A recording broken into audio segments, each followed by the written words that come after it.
Hello, welcome back to my channel. मेरा नाम है Digvijay Ujjwal. I hope you all doing absolutely fine.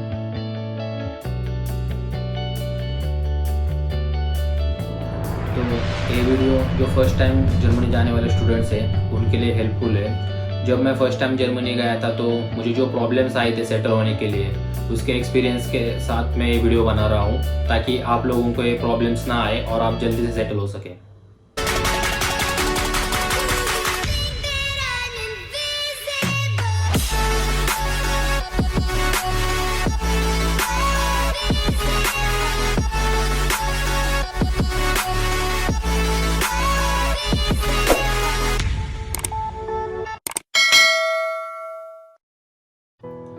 तो first and most important thing, जब आप इंडिया से निकलने से पहले अगर आपका एकोमोडेशन फिक्स है तो आप 500 यूरो तक ला सकते हो पैसे, जो इसमें 100-200 यूरो कैश लाइए और 300-400 यूरो आपके फॉरेक्स कार्ड में लाइए।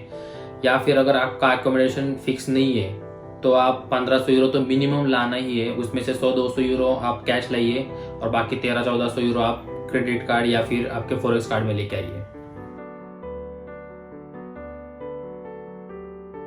तो मैं मेरा एक्सपीरियंस है बर्लिन सिटी का बता रहा हूँ। जब आप इंडिया से बर्लिन के एयरपोर्ट पे जाओगे तो आपके पास दो ऑप्शंस रहेंगे आपके रूम पे या फिर हॉस्टल पे जाने के लिए। पहला ऑप्शन रहेगा एक बस का और सेकंड ऑप्शन रहेगा उबर या फिर टैक्सी का। तो अगर आपके पहचान का पहले से ही कोई बर्लिन सिटी में है तो आप उसको बुला सकते हो वहाँ पे, वो 1-2 दोस्त के साथ आएगा और आप वहाँ से बस लेके जा सकते हो, क्योंकि आपके पास 2-3 हेवी बैग्स रहेंगे तो इजी नहीं रहेगा आपको अकेले के बस के साथ लेके जाना। अगर आप उबर या फिर टैक्सी लोगे तो फिर उसके रेंट ज़्यादा पड़ेगा आपको।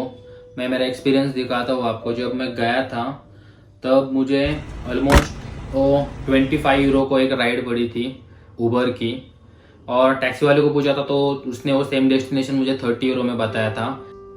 तो इन शॉर्ट, अगर कोई आपका दोस्त वहाँ पे है पहले से तो बस लीजिएगा, और अगर कोई पहचान का नहीं है तो फिर टैक्सी या फिर उबर, इन दोनों में से आप उसको फेयर देखिए कितना है, उसके हिसाब से आप चूज कर लीजिएगा। तो ये सभी स्टेप्स में सबसे इम्पोर्टेंट एंड पहला स्टेप है फाइंड एकोमोडेशन, क्योंकि बर्लिन जैसे बड़े शहर में एकोमोडेशन ढूंढना और मिलना इतनी आसान बात नहीं है। तो आपको एडमिशन जल्दी मिल सकता है लेकिन एकोमोडेशन जल्दी नहीं मिलेगा बर्लिन जैसे शहर में। तो आप इंडिया से आने से पहले ही एकोमोडेशन ढूंढ लीजिए। अगर प्राइवेट हॉस्टल हो जैसे बर्लिन हो या हाउस ऑफ नेशन तो उनको आप डिपॉजिट पहले से भेज सकते हो, कोई प्रॉब्लम नहीं है। लेकिन किसी प्राइवेट ओनर को आप भेज रहे हो तो मत भेजिएगा, क्योंकि मेरे 2-3 दोस्त के साथ पहले से ही फ्रॉड हो चुका है, और जो फ्रॉड होते हैं वो 60-70,000 के फ्रॉड होते हैं।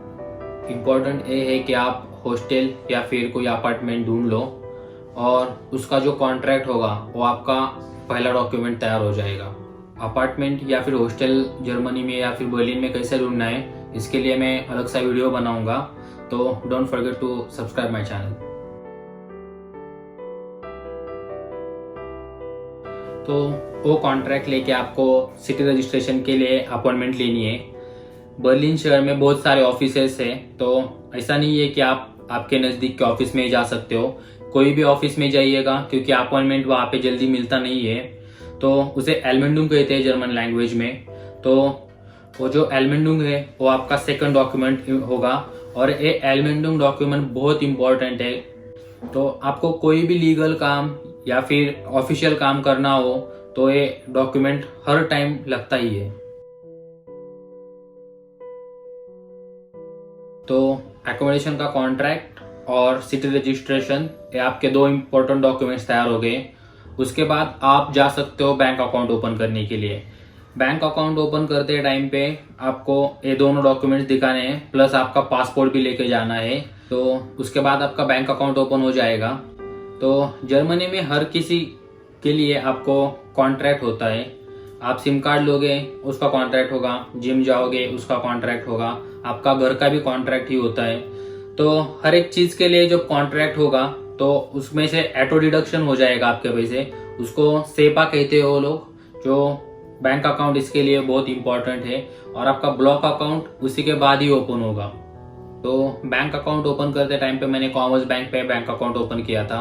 तो उनके यहाँ पे तब ऑफर चल रहा था, जो बैंक अकाउंट ओपन करने पे रेफरेंस पे आपको 50-50 यूरो मिलते थे, आपके दोस्त को और आपको, और 3 महीने बाद 100 यूरो और मिले थे जो ट्रांजैक्शन मैक्सिमम करते था उसके लिए। तो मुझे कुल मिला के 150 यूरो मिले थे बैंक अकाउंट ओपन करने के बाद, जो कि 12-13 हज़ार होते हैं।